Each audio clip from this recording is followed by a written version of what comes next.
C'est devenu presque impossible, inimaginable de vivre sans téléphone. Le téléphone est l'outil qui est avec nous partout, dans les toilettes, chez nous, dans la chambre, au salon, à l'école, au travail, dans les transports en commun. Bref, le téléphone est avec nous partout. Cela sous-entend que le téléphone est indispensable de nos jours. Si tu vis dans ce siècle où nous sommes, tu es d'accord avec moi que l'homme ne peut pas vivre sans le téléphone. Si c'est comme ça, physiquement, posons-nous la question, est-ce qu'un homme peut vivre sans la prière? Est-ce que tu peux vivre sans l'oxygène, sans le CO2? C'est la question que je te pose. La prière n'est pas seulement un acte où tu rentres dans la présence de Dieu, tu t'agenouilles et tu commences à prier.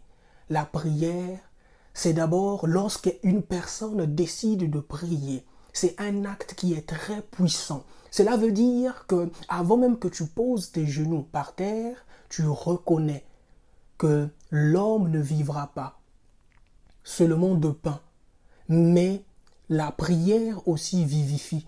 La prière est l'oxygène. Donc avant même que tu puisses poser tes genoux par terre, dans ton subconscient, sans même se rendre compte, le message que ton homme intérieur envoie à Dieu, c'est que je ne peux pas vivre sans le CO2, sans l'oxygène qui est la prière. En faisant ainsi, tu dois prier tous les jours. De la même manière que ton téléphone ne te quitte pas partout où tu vas. Ainsi, la prière aussi ne doit pas quitter ta vie. Peux-tu imaginer ta vie sans l'oxygène au moins pour 2 secondes? On est bien d'accord que tu ne seras pas peut-être en vie, parce que personne ne peut vivre sans le CO2. Mais combien sommes-nous aujourd'hui qui vivons sans la prière? La prière, c'est la base. La prière, c'est l'oxygène.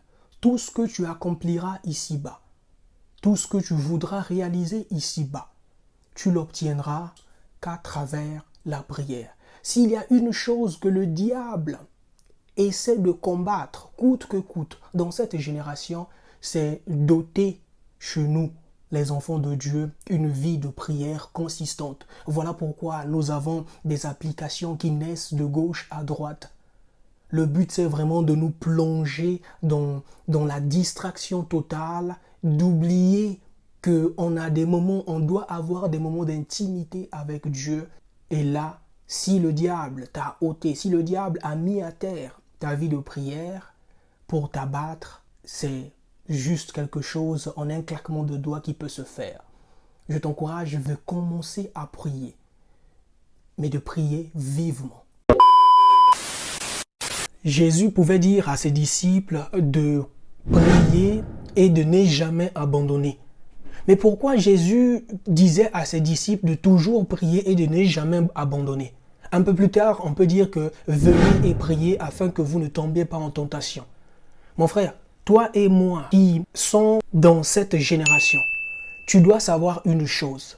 Le monde dans lequel nous vivons est un monde qui est avant tout un monde spirituel, avant d'être un monde physique. Donc lorsque tu te lèves, il faut savoir que même si tu n'as pas de problèmes avec des gens, il y a des forces maléfiques qui travaillent en sorte que lorsque tu vas te lever, toute ta journée, tu auras une mauvaise humeur.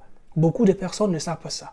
Au travail, tu penses que tout le monde est gentil avec toi, mais en réalité, il y a des forces qui œuvrent afin que ton environnement de travail puisse devenir hostile pour toi. Si tu ne pries pas, tu verras que partout où tu vas mettre ton pied, c'est comme si il y aura des choses qui seront toujours contre toi. Le monde est avant tout spirituel.